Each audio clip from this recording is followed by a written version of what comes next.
और दुख भोगते यह जीव जो जाने जो भोग समान।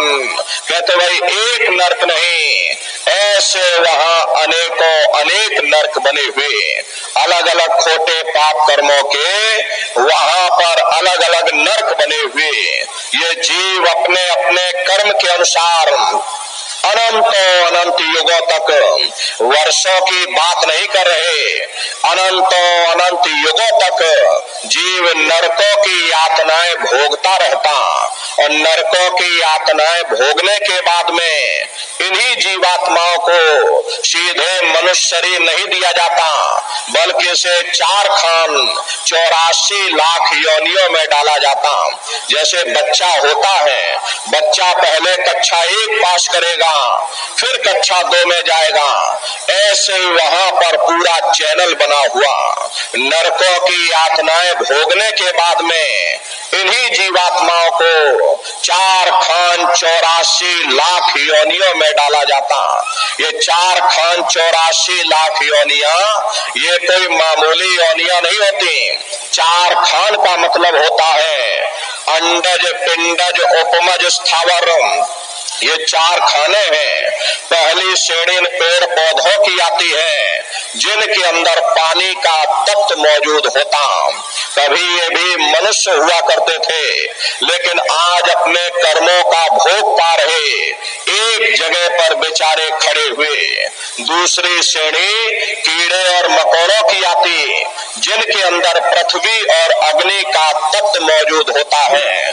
तीसरी श्रेणी पंछियों की आती, चौथी चौपाए जानवरों की आती, और 5वीं स्वयं इंसान की आती, जिसके अंदर 5 तत्व जल पृथ्वी अग्नि वायु आकाश 5 तत्व मौजूद होते।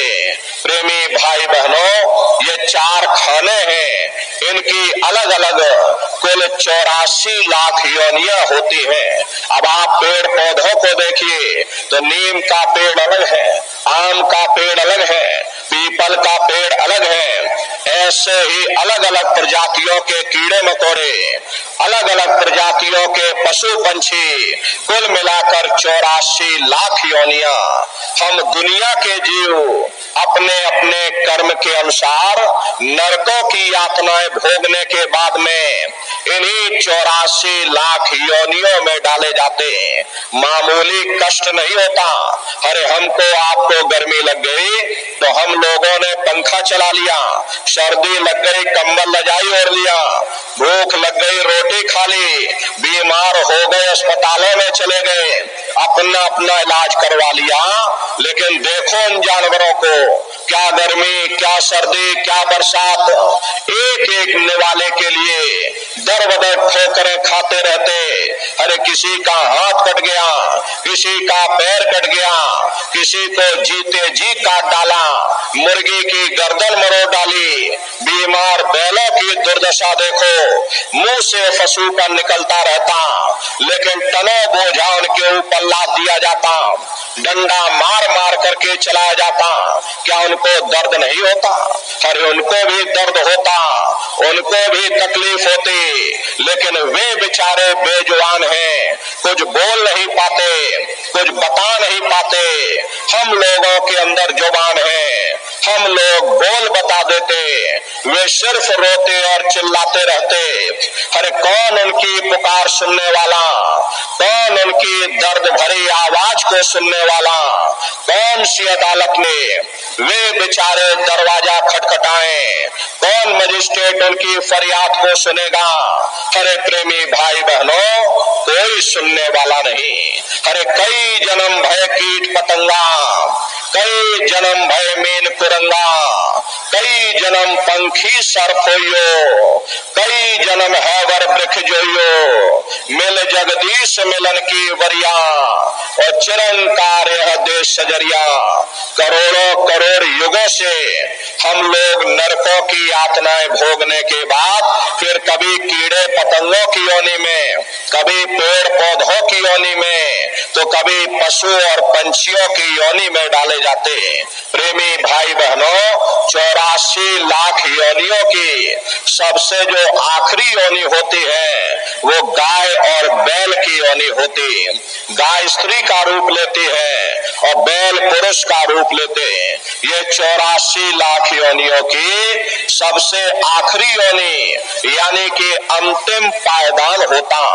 उसके बाद तब जाकर के हम लोगों को दोबारा फिर से मनुष्य शरीर प्राप्त होगा। इसीलिए कहा गया कि बड़े भाग्य मानुष तन पाया, बड़े ही सौभाग्य से हम लोगों को ये मानव तन मिला।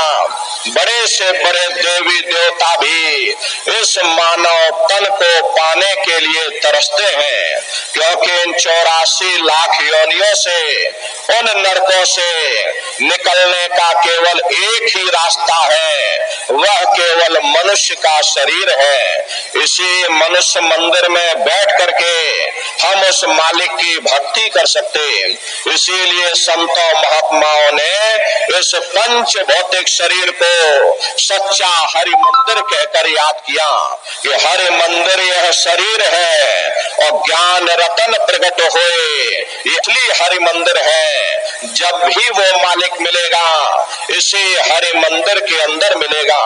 इसी पंच भौतिक शरीर को ईसा मसीह साहब ने टेम्पल ऑफ लिविंग गॉड यानी जिंदा ईश्वर का मंदिर कहा। इसी पंच भौतिक शरीर को गुरु नानक साहब ने नर नारायणी देह कहकर याद किया। इसी पंच भौतिक शरीर को मुसलमान फकीरों ने कुदरती काबा कहकर याद किया। ये असली कुदरती काबा है। खुदा का दीदार जब भी होगा इसी कुदरती काबे के अंदर जाकर होगा। बाहर से आज तक न कभी किसी को परमात्मा मिला, न भविष्य में कभी मिल सकता। परमात्मा जब भी मिलेगा तुम्हें तुम्हारे अंदर मिलेगा और दुख भोग